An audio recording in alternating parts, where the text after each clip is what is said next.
Hello guys, welcome to Iniya Kalai academy. இப்போ நம்ம TNPSC group 4 நீ சிலபஸ் ஜிகேல யூனிட் செகண்டில் கவர் ஆகக்கூடிய இந்தியாவின் முக்கிய வேளாண் புரட்சிகள் பற்றி பார்க்க போகிறோம். வாங்க இப்போ வீடியோக்குள்ளே போகலாம். இந்தியாவின் முக்கிய வேளாண் புரட்சிகள் உற்பத்திகள். மஞ்சள் புரட்சி, இது எண்ணெய் வித்துக்கள், குறிப்பாக கடுகு மற்றும் சூரியகாந்தியை சொல்வாங்க. நெக்ஸ்ட் நீல புரட்சி, மீன்கள் உற்பத்தி.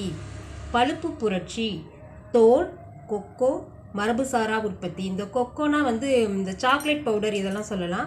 தங்க நூலிலை புரட்சி, இது சணல் உற்பத்தி. இது பல டைம் டிஎன்பிசி எக்ஸாமில் கேட்டிருக்காங்க. பொன் புரட்சி, பழங்கள், தேன் மற்றும் தோட்டக்கலை பயிர். சாம்பல் புரட்சி, உரங்கள். இளஞ்சிவப்பு புரட்சி, வெங்காயம், மருந்து பொருட்கள், இறால் உற்பத்தி. பசுமை புரட்சி, அனைத்து வேளாண் உற்பத்தி.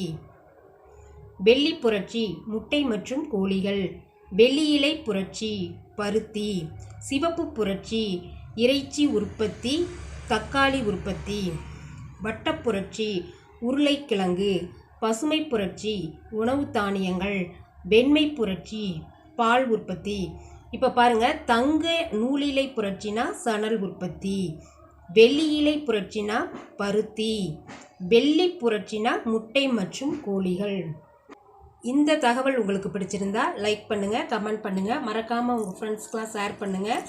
மேலும் இது போன்ற பல தகவல்களை பெற நம்ம சேனலை உடனடியாக சப்ஸ்கிரைப் பண்ணிக்கிங்க. Thank you to all.